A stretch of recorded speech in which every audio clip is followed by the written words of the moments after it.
नमस्कार। मैं वैद्य भैरव भीमराव तावशीकर कुलकर्णी आपको आज ज्वर चिकित्सा अध्याय के बारे में हम आपको आज कुछ महत्वपूर्ण बातें बताएंगे। मैं अध्यापक काय चिकित्सा विभाग अश्विन रूरल आयुर्वेद महाविद्यालय से हूँ। हम ज्वर चिकित्सा अध्याय में अभी कुछ चीज़ें देखने वाले हैं जो आपको पता है। शुरू में हम देखेंगे ज्वर प्रभाव। ज्वर प्रभाव में क्या होता है, तो उसमें होता है संताप, अरुचि, तृष्णा, अंगमर्द, हृदय व्यथा। ये ज्वर के प्रभाव बताए गए हैं। उसके बाद ज्वर के पूर्व रूप हम देखेंगे। उसमें वात, पित्त, कफ के कारण ज्वर में आलस्य, नयनास्त्रे मतलब आँखों से पानी बहना, जृंभा, गौरव, क्लम, अग्नि, धूप, वायु, जल के प्रति कभी कभी भक्ति, कभी द्वेष, अविपाक, आस्य वैरस्य, बलवर्णहानि, शील वैकृत अल्पम, ये लक्षण पूर्व रूप में कहे गए हैं। अभी ज्वर के कारण क्या है आप सभी जानते हो। त्रिदोष, वात, पित्त, कफ, ये ज्वर के प्रमुख कारण बताए गए हैं। इसी से संसर्गज, त्रिदोषज, आगंतुज, ये भी ज्वर के कारण बताए गए हैं। ज्वर का अधिष्ठान इसमें शास्त्रकारों ने बताया है। मन एवं शरीर, ये ज्वर का अधिष्ठान बताया गया है। ज्वर का प्रत्यात्म लक्षण, तो ज्वर का प्रत्यात्म लक्षण जो है वो संतापो देह मानसः, ये ज्वर का प्रत्यात्म लक्षण कहा गया है। अभी हम ज्वर के भेदों के बारे में बात करेंगे। अनेक प्रकार के ज्वर के भेद बताए गए हैं। उसमें द्विविध मतलब दो प्रकार के जो ज्वर होते हैं उसमें बताया गया है शारीर एवं मानस। दूसरा बताया गया है सौम्य एवं आग्नेय। तीसरा बताया गया है बहिर्वेग एवं अंतर्वेग। उसके बाद बताया गया है प्राकृतम एवं वैकृतम। उसके बाद बताया गया है साध्य एवं असाध्य। इस प्रकार ज्वर के द्विविध भेद ग्रंथों में वर्णन किए गए हैं। उसके बाद पंचविध ज्वर के लक्षण या पंचविध ज्वर के प्रकार हमें बताए गए हैं। उसमें है संतत, सतत, अन्यदुष्क, तृतीयक एवं चतुर्थकम।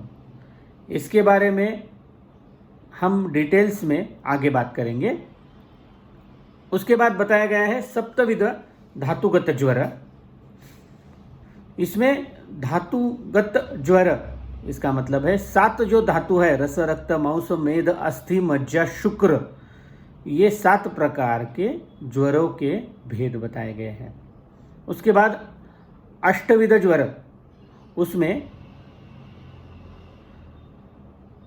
7 दोषज एवं 1 आगंतुज, ये प्रकार से दोषों की प्रकार बताए गए हैं।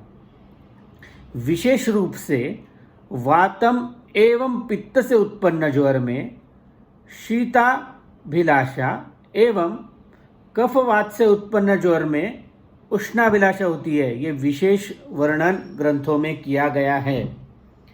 वायु योगवायु है, यह पित्त से मिलकर दाह एवं कफ से मिलकर शीत उत्पन्न करता है। तो ये विशेष भेद ग्रंथों में बताया गया है। उसके बाद अंतर्वेगी ज्वर, उसमें बताया गया है अंतर्दाह, अधिक तृष्णा, प्रलाप, श्वसन, भ्रम, संधि एवं अस्थिशूल, अस्वेद, ये जो ज्वर है अंतर्वेगी ज्वर, इसको कृच्छ्र साध्य ग्रंथों में बोला गया है। उसके बाद बहिर्वेगी ज्वर, इसमें लक्षण होता है बाह्य संताप एवं अल्प तृष्णा, ये सुख साध्य बोला गया है। प्राकृत ज्वर वसंत ऋतु में होने वाले प्राकृत कफ ज्वर एवं शरद ऋतु में होने वाला प्राकृत ज्वर पित्त ज्वर सुख साध्य होता है, ऐसा ग्रंथों में बताया गया है। वर्षा ऋतु में होने वाला प्राकृत वात ज्वर ये कृच्छ्र साध्य होता है, ऐसा बोला गया है। उसी के साथ ज्वर की साध्यता, इसमें अनेक हेतु, लक्षण, शीघ्र इंद्रिय विनाश अगर होता है तो ये प्राणघातक कहा गया है। वात ज्वर में प्रलाप, पित्त ज्वर में भ्रम, कफ ज्वर में श्वास होने पर 7, 10 एवं 12 दिन में रोगियों को मार देता है। क्षीण, शूण, दीर्घकाल, केश सीमंत युक्त ज्वर, इसको असाध्य कहा गया है। अभी हम विषम ज्वर के बारे में बताएंगे। संतत ज्वर, जो अभी मैंने भेद के वक्त आपको बोला है, संतत ज्वर, आचार्य चरक ने संतत ज्वर के बारे में कहा है, ये रस धातु आश्रित बोला गया है। निष्प्रत्यनिक होने से सद्दुह सह प्रथम उपक्रम इसमें अपतर्पण करना चाहिए। सुश्रुत आचार्य ने इसको बोला है, ये रस धातु आश्रित है। निरंतर 7, 10 या 12 दिन तक ज्वर का बना रहना संतत ज्वर कहलाता है। वाग्भट आचार्य ने इसे रस धातु आश्रित ही बोला है, लेकिन निरंतर बना रहने वाला ज्वरोष्मा धातु एवं मलों को क्षपित करती है। वातिक 7 दिन, पित्तच 10 दिन, कफच 12 दिन में मोक्ष को प्राप्त होता है, ऐसा वाग्भट जी ने बताया गया है। अतिशय धातु क्षय होने पर इतने ही दिनों में ये मृत्यु का भी कारण बनती है, ऐसे आचार्य वाग्भट जी ने बोला है। हरितमता के अनुसार वातिक 14 दिन, पैतिक 18 दिन, कफच 22 दिन में मोक्ष प्राप्त होता है, ऐसा बताया गया है। उसके बाद सतत ज्वर, सतत ज्वर ने आचार्य चरक ने बोला है रक्त धातु आश्रित, इसमें रक्त धातु आश्रित ऐसा इसको बताया गया है। सप्रत्यनिक कुरुते काल वृद्धि क्षयात्मकम, दिन में 2 बार आने वाला सतत ज्वर कहलाता है। अतः सुश्रुत और वाग्भट जी ने इसको रक्त धातु आश्रित ही कहा गया है, लेकिन अहोरात्र में 2 बार आने वाला ऐसा उन्होंने कहा है। उसके बाद अन्य दुष्क ज्वर, आचार्य चरक ने इसके लिए बारे में कहा गया है, ये मेदो धातु आश्रित दिन में 1 बार आने वाला, आचार्य चरक जी ने इसके बारे में कहा गया है। मांस धातु आश्रित, थोड़ा सा इसमें भेद बताया गया है। आचार्य चरक ने कहा है मेधो धातु आश्रित, सुश्रुत जी ने कहा है मांस धातु आश्रित। सुश्रुत जी ने इसके बारे में कहा है अहोरात्र में 1 बार आने वाला। उरोस्थ दोष आमाशय में आने में अहोरात्र समय लेते हैं, अहोरात्र में 1 बार आता है। अन्य दुष्क विपर्य ज्वर में दोष उर एवं आमाशय में होते हैं। पूर्वाह्न के समय को छोड़कर शेष सारे दिन ये ज्वर होता है, ऐसा आचार्य सुश्रुत जी ने बोला है। इसी के बारे में अन्य दुष्क ज्वर के बारे में वाग्भट जी ने जो बोला है वो बोला है ये मांस आश्रित बताया गया है, अहोरात्र में 1 बार आने वाला। आचार्य वाग्भट ने बोला है मांस आश्रित अहोरात्र में 1 बार आने वाला। उसके बाद ज्वर का प्रकार है तृतीयक ज्वर, विषम ज्वर का ही प्रकार है तृतीयक ज्वर। आचार्य चरक जी ने इसके बारे में बोला, ये अस्थि आश्रित होता है, प्रति तीसरे दिन आने वाला। तृतीयक भेद कफ पित्तज त्रिकग्राही वात कफज पृष्ठग्रह वात पित्त शिरोग्राही, ऐसा आचार्य चरक जी ने इसके बारे में बोला गया है। आचार्य सुश्रुत ने इसके बारे में कहा है, ये मेदो आश्रित, मेद धातु के आश्रित रहता है, इसको मेदाश्रित बोला गया है। तीसरे दिन आने वाला, कंठ में आमाशय में तीसरे दिन आता है। तृतीय विपर्ययी कंठ हृदय एवं आमाशय में दोष, ज्वर में 2 दिन, ये ज्वर जो है, ये ज्वर 2 दिन बना रहता है, ऐसा आचार्य सुश्रुत जी ने कहा है। अतः वाग्भट जी ने इसके बारे में कहा है कि ये मेदोश्रिति है, मेदो आश्रित ही बताया गया है इसके बारे में। 1 दिन छोड़कर आने वाला ज्वर, इसको तृतीयक ज्वर कहा है। वाग्भट जी ने इसके बारे में कहा है कि वात पित्त शिरोग्रह कफ पित्त त्रिकग्रह वात कफ पृष्ठग्रह, इसके बारे में बताया गया है। उसके बाद हम बात करेंगे चतुर्थक ज्वर। चतुर्थक ज्वर ये भी विषम ज्वर का ही एक प्रकार है। आचार्य चरक जी ने इसके बारे में कहा है, मज्जा धातु आश्रित 2 दिन छोड़कर आने वाला। चातुर्थक भेद श्लेष्मिक जंघा में पीड़ा, वातज शिरा में पीड़ा। चातुर्थक विपर्य बीच के 2 दिनों में आने वाला, ऐसा आचार्य चरक जी ने बोला है, बीच के 2 दिन में आने वाला चातुर्थक ज्वर। सुश्रुत जी ने इसके बारे में कहा है, अस्थि मज्जा आश्रित। चरक और सुश्रुत जी का मत इसमें भिन्नता है। आचार्य चरक जी ने इसको मज्जा धातु आश्रित बोला है, आचार्य सुश्रुत जी ने इसको अस्थि मज्जा आश्रित कहा गया है। चौथे दिन आने वाला, शिर से आमाशय में दोष 4 दिन में आते हैं, ऐसा आचार्य सुश्रुत जी ने बताया गया है। चतुर्थक विपर्य के बारे में सुश्रुत जी ने कहा है, दोष शिर कंठ उर एवं आमाशय में रहते हैं, ज्वर 3 दिन तक बना रहता है।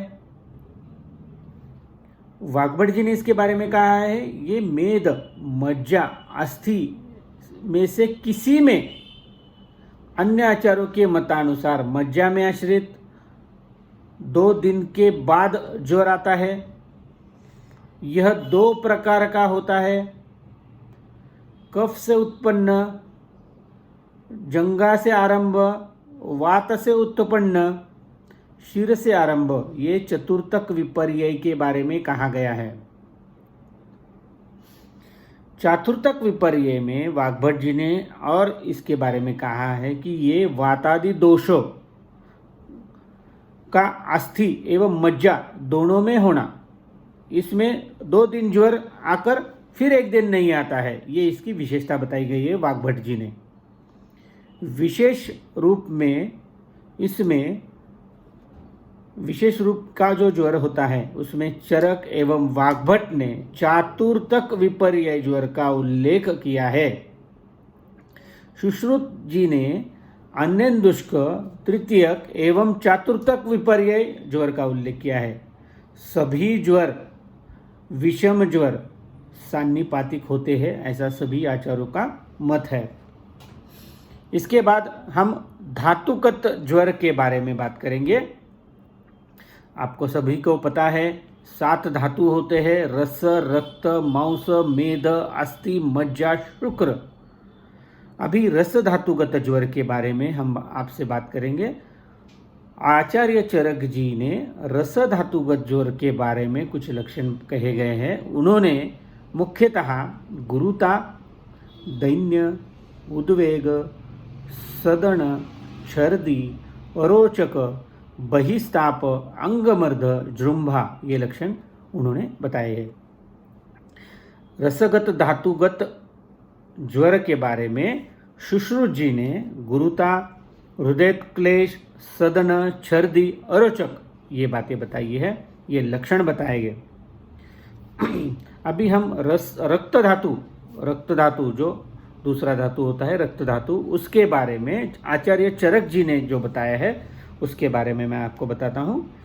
चरक जी ने कहा है रक्त धातु ज्वर की लक्षणों में रक्तज पीड़िका, रक्त स्ठीवन मुहु, दाह, राग, भ्रम, मद, प्रलाप, ये लक्षण आचार्य चरक जी ने बताया गया है।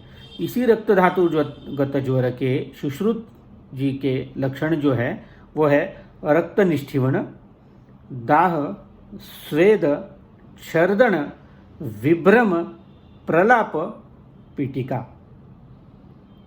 इसी के बाद मांस धातुगत ज्वर के बारे में आपको बताता हूँ। आचार्य चरक जी ने इसके बारे में कहा गया है, लक्षणें बताई है अंतर्दाह, तृष्णा, मोह, ग्लानि, श्रुट विटकता, दौर्गंध्य, गात्र विक्षेपो, ये जो लक्षण है ये आचार्य चरक जी ने बताई है। आचार्य सुश्रुत जी ने इसके बारे में कहा है पिंडिकोद्वेष्टन, सृष्टमूत्र पुरुष, उष्मा, अंतर्दाह और विक्षेप। उसी के बाद मेदो धातुगत ज्वर के बारे में आचार्य चरक जी ने बताया है स्वेद, तीव्र पिपासा, वम्य भीक्षण, स्वगंध का सहन न होना, विशेष लक्षण है स्वगंध का सहन न होना, ग्लानि, अरुचि, ये मेदो धातुगत ज्वर के लक्षण आचार्य चरक जी ने बोले हैं।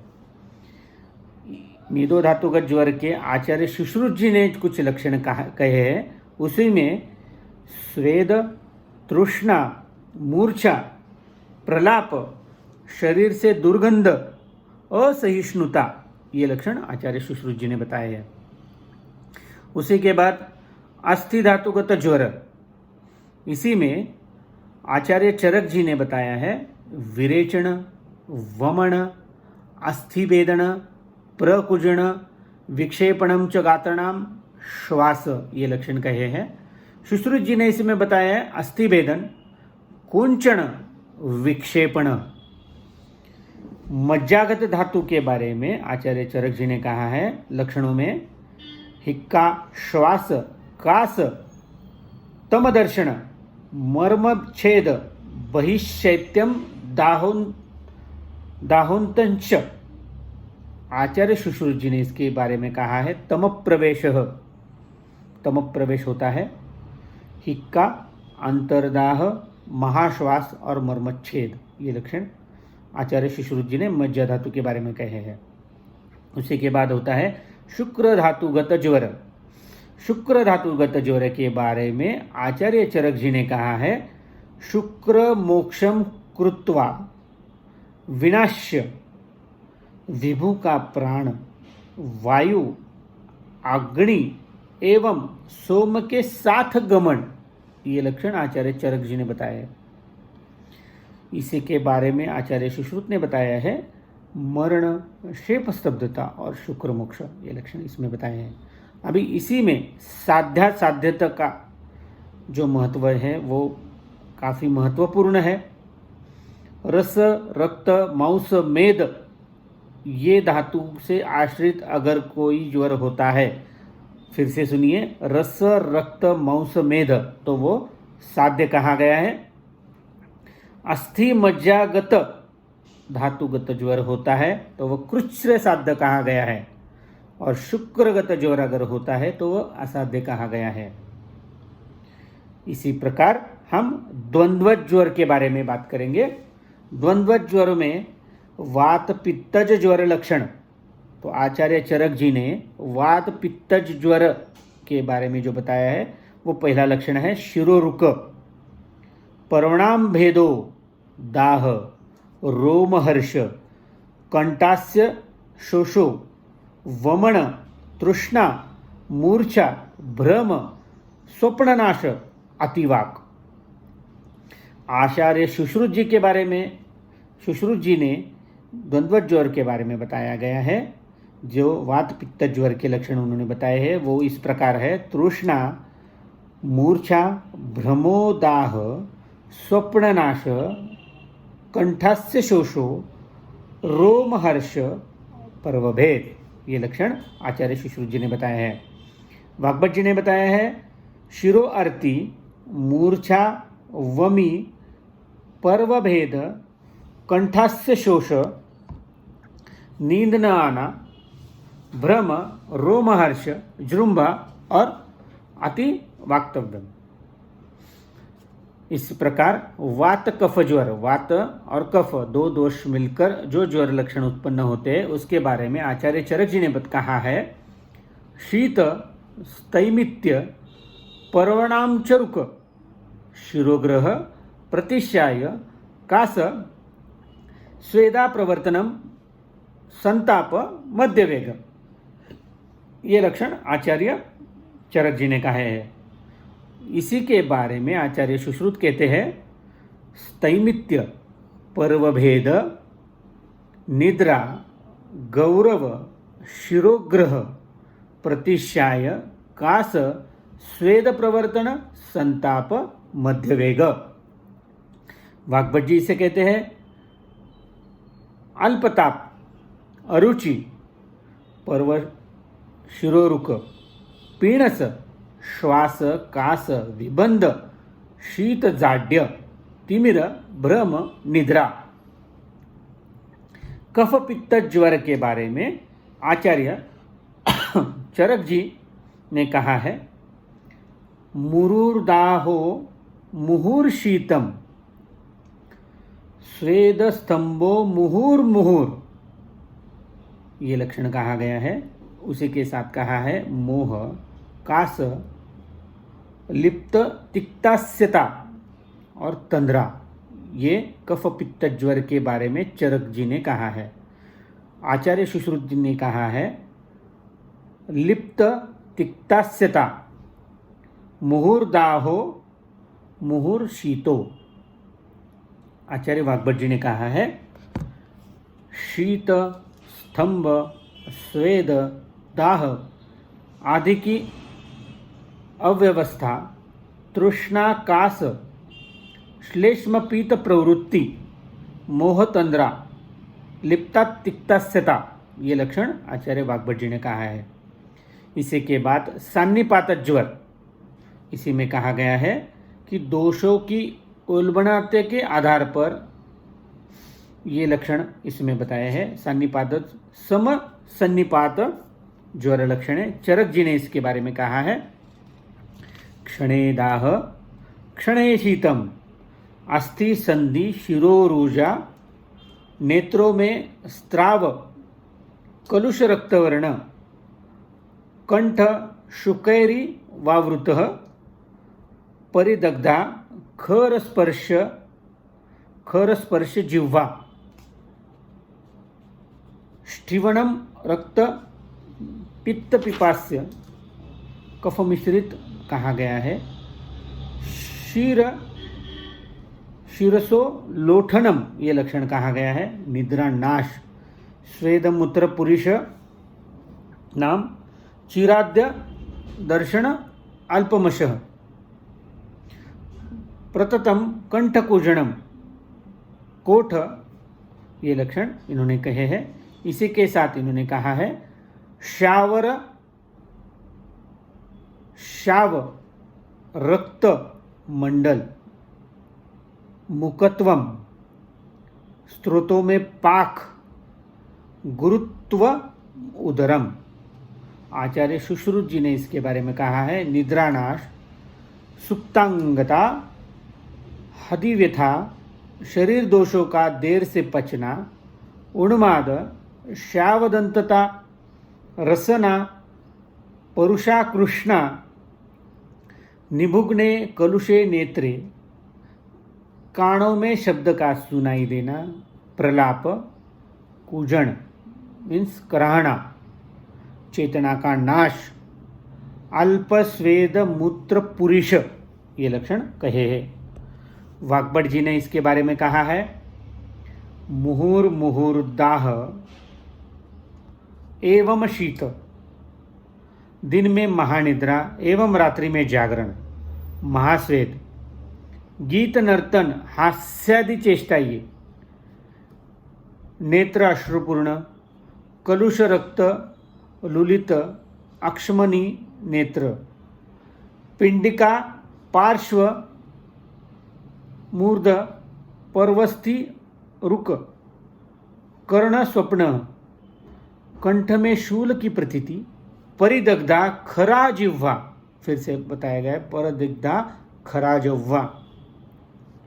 उसके बाद बताया गया है रक्त पित्त कफष्ठिवो, लोलनम शिरसो, कोठ श्याव, रक्त मंडल दर्शन, हृदव्यथा, मलसंग, मलक्की अल्प या अतिप्रवृत्ति, स्निग्धास्यता, बलभ्रंश, स्वरसाद, प्रलाप, दोषों का चीरपाक, तंद्रा, प्रतत कंठ कूजन, ये सारे लक्षण सन्निपात ज्वर के आचार्य चरक, सुश्रुत और वाग्भट जी ने बताए गए हैं। इसी के बाद हम आगंतुक ज्वर के बारे में बात करेंगे। आगंतुक ज्वर के 4 भेद बताए गए हैं। पहला होता है अभिघातज, इसमें वात और रक्तजन्य दृष्टि होती है। उसके बाद होता है अभिसंगज, ये होता है काम, शोक, भय, क्रोध, भूत भिषक एवं विषजन्य चीज़ों से ये अभिसंगज ज्वर होता है।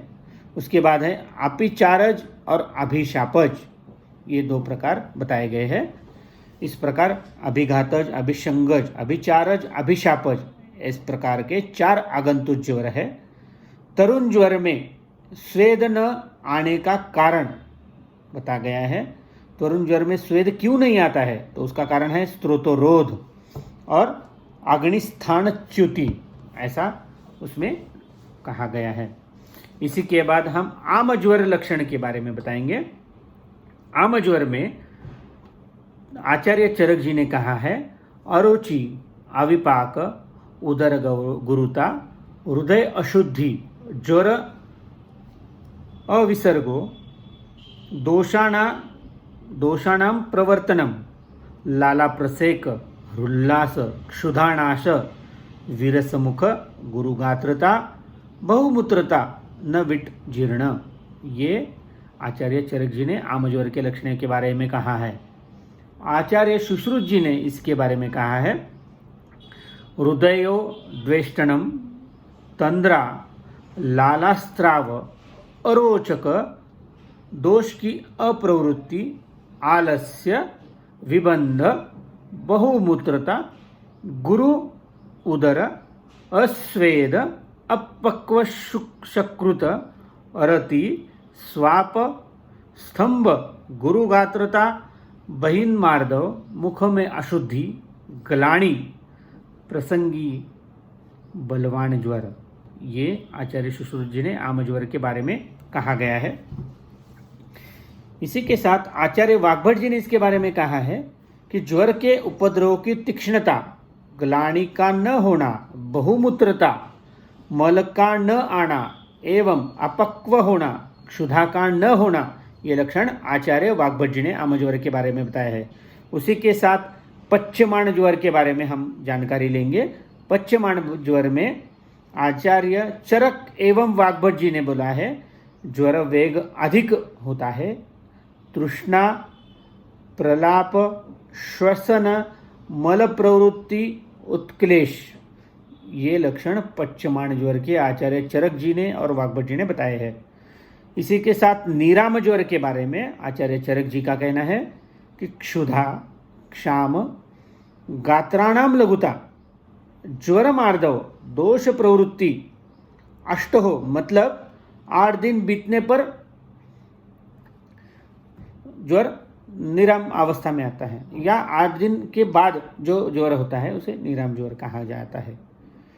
वाग्भट जी का इसी में निराम ज्वर के बारे में जो लक्षण बताए हैं उसमें आम के लक्षणों के विपरीत 17 रात्र लंघन के बाद जो आता है उसे निराम ज्वर कहा गया है। आचार्य सुश्रुत जी ने इसके बारे में कहा है कि ज्वर मृदु, देह लघुता, मूल प्रवृत्ति, ये लक्षण आचार्य सुश्रुत जी ने निराम ज्वर के बारे में कहा है। अभी हमने ज्वर के बारे में जानकारी ली है। अभी ज्वर के साथ ज्वर चिकित्सा जो शास्त्र में बताई गई है उसी के बारे में हम शुरुआत करेंगे। ज्वर चिकित्सा में नव ज्वर में क्या वर्ज्य करना है? तो नव ज्वर में वर्ज्य है दिवास्वाप, स्नान, अभ्यंग, मैथुन, क्रोध, प्रवात, व्यायाम एवं कषायपान, ये वर्ज्य कहे गए हैं। ज्वर में प्रथम क्या करना है? आप सबको पता है, लंघनम। तो ज्वर में सर्वप्रथम करना है लंघन। अभी लंघन निषेध कहाँ है? तो क्षयज, वातज, भयज, क्रोधज, काम, शोक एवं श्रमजन्य ज्वर में लंघन नहीं करना है। लंघन वर्ज्य कहा गया है। लंघन के दोष का क्षय एवं अग्नि की वृद्धि होती है। लंघन रोगी के बल को ध्यान में रखते हुए लंघन करना चाहिए। ये लंघन के बारे में ग्रंथों में कहा गया है। नवज्वर के चिकित्सा क्रम में कहा गया है लंघनम स्वेदनम काल व्यतीत करना, तिक्तरस सिद्ध यवागु का प्रयोग आदि तरुण ज्वर में आमदोष का पाचन करने के लिए कहा गया है। ज्वर में जल का प्रयोग बहुत महत्वपूर्ण है। ज्वर में जल का प्रयोग, तो वात एवं कफ ज्वर में उष्ण जल का पान करना चाहिए। आप ध्यान से सुनिए, वात एवं कफ ज्वर में उष्ण जल का पान करना है। मध्य एवं पीतजन्य ज्वर में तिक्तरस सिद्ध श्रुत जल का पान करना चाहिए। ये दोनों योग दीपन, पाचन, ज्वरग्न, श्रोतशोधन और रुचि स्वेदकर एवं शिव है, ऐसा बताया गया है। ज्वर में षडंग पानीय एक काफ़ी अच्छा उपक्रम या कुछ दवाइयों का जोड़, उसमें मुस्ता, परपटक, उशीर, चंदन, नागर इस 6 द्रव्यों का श्रुत शीत जल ज्वर में पिपासा लगने से देना चाहिए, ऐसा कहा गया है। इसी के साथ ज्वर में वमन, आचार्य चरक जी ने वमन के बारे में कहा है। तो क्या कहा है वो हम देखेंगे। आचार्य चरक जी ने कहा है कि कफ प्रधान दोष उत्कृष्ट होने पर एवं दोष के आमाशय में होने पर वमन किया जा सकता है। तरुण ज्वर में वमन निषेध कहा गया है। तरुण ज्वर में वमन करने से क्या होता है? तो हृदरोग, श्वास, अनाह एवं मोह हो सकता है, ऐसा आचार्य चरक जी ने कहा है। उसी के साथ साथ आचार्य वाग्भट जी ने क्या कहा है? उत्कृष्ट दोष, समुत्कृष्ट दोष, कफ प्रायः, चल, रुल्लास, प्रसेक, अन्नद्वेष, कास, विसूचिका, सद्योमुक्त ज्वर एवं साम ज्वर में वमन प्रशस्त कहा गया है। आचार्य वाग्भट ने कहा है प्रशस्त।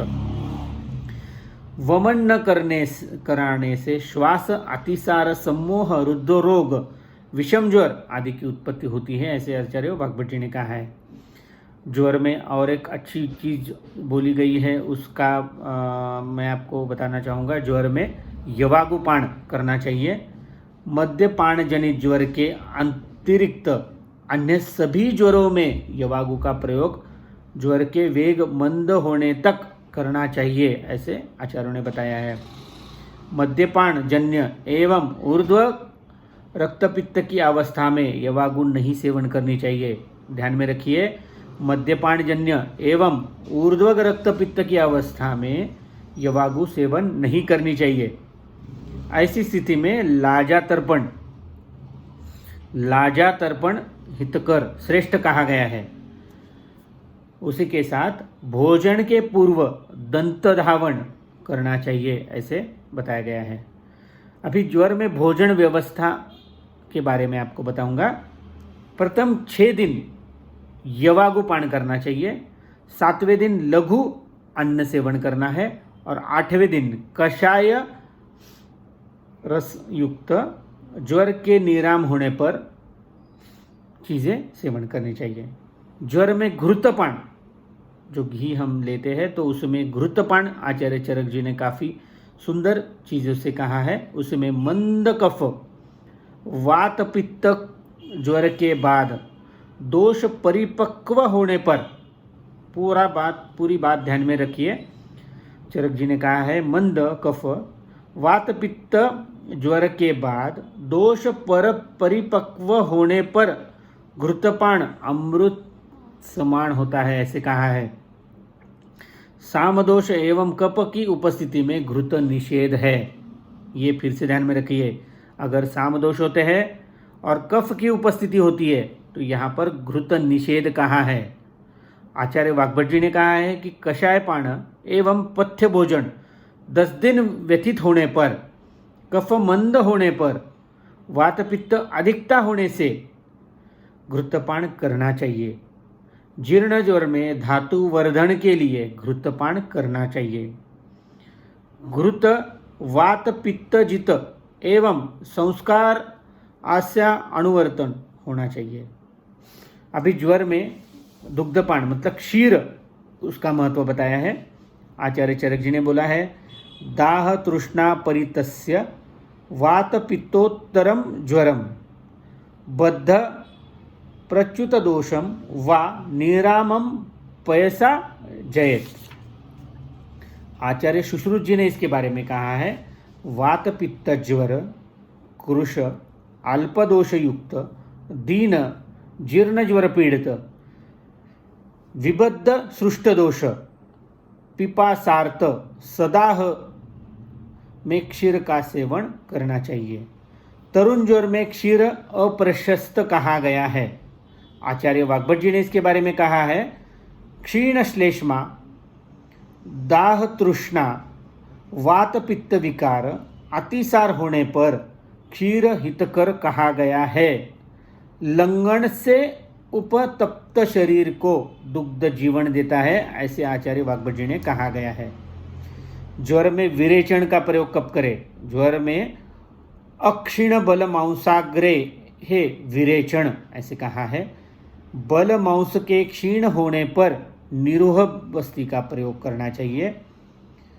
पुराण ज्वर कफ पित्त क्षीण अग्निबली एवं बद्ध पुरुष में अनुवासन बस्ती का प्रयोग करना चाहिए।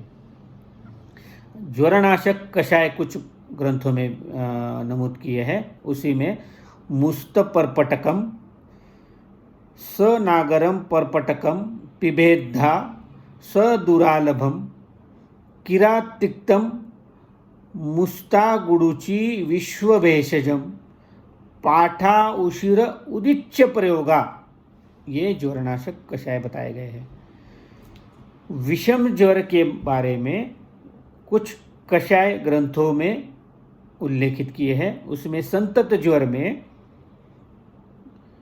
कलिंग मतलब इंद्रयव, पटोल पत्र, कडुरोहिणी, इसका काढ़ा बनाकर पीना है, ऐसे बताया है।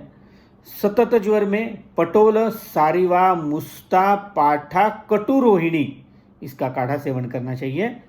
अन्य दुष्क ज्वर में निम्ब पटोल त्रिफला मृद्विका मुस्ता वत्सक, इसका काढ़ा सेवन करना चाहिए। तृतीय ज्वर में किरातिक्त अमृता चंदन विश्वभेषज, इसका काढ़ा सेवन करना चाहिए।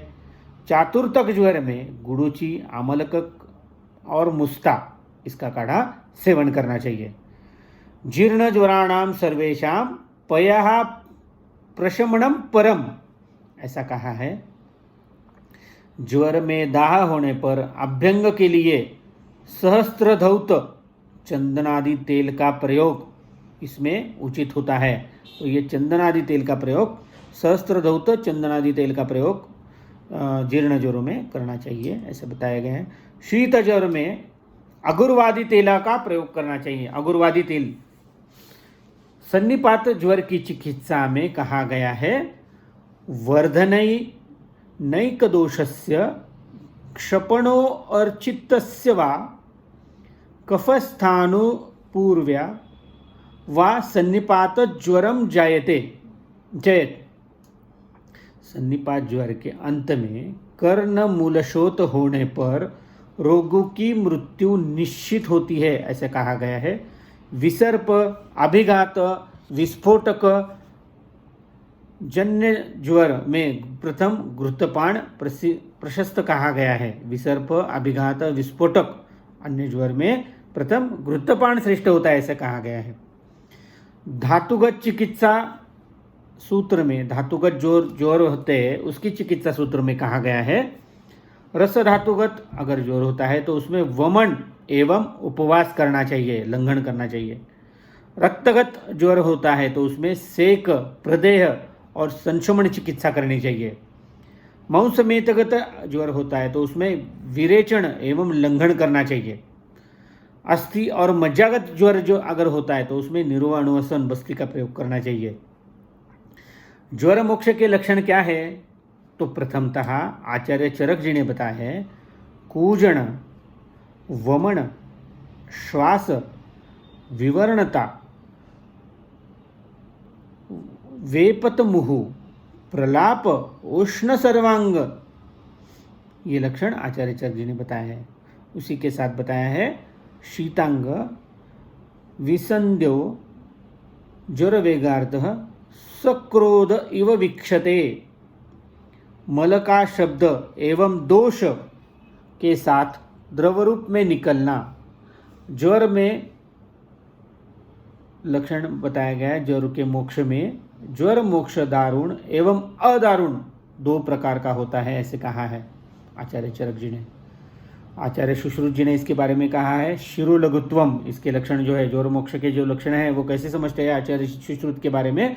सुश्रुत जी ने कहे हैं, शिरोलघुत्वम, स्वेद, पांडुमुख, मुखपाक, क्षवतु, अन्य आकांक्षा, ये जो लक्षण दिखते हैं तो ज्वर मुक्त या ज्वर मोक्ष हुआ है, ऐसा सुश्रुत जी मानते हैं। वाग्भट जी इसके बारे में कहते हैं, देह लाघव, क्लम, मोह, ताप का नष्ट होना, मुखपाक, इंद्रिय सौष्ठत्व,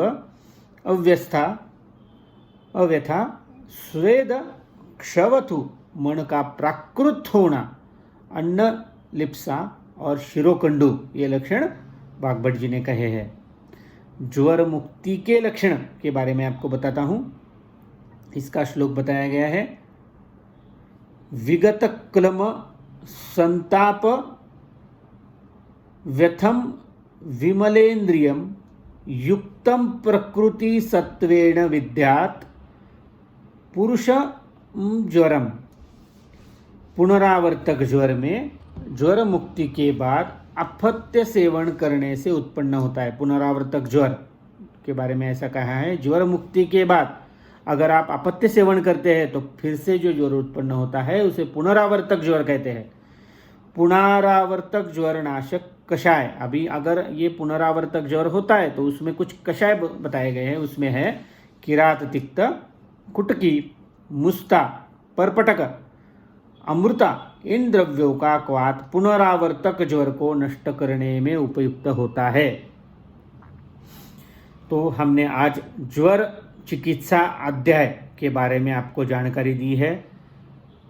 मुझे लगता है कि ये जानकारी आपके आयुर्वेद की प्रैक्टिस में काफ़ी महत्वपूर्ण होगी। इसके बाद हम आगे दूसरा वीडियो पब्लिश करेंगे, उसमें आगे की जो चरक चिकित्सा सुश्रुत और वाग्भट जी ने जो व्याधि बताई है उसके बारे में हम आपको हो सके उतना उस व्याधि के बारे में माहिती या सारी चीज़ें हम बताएंगे। ये वीडियो आपको अगर अच्छा लगता है तो आप इसको ज़रूर लाइक कीजिएगा। धन्यवाद। मेरा नाम डॉक्टर भैरव भीमराव तावशीकर कुलकर्णी। धन्यवाद।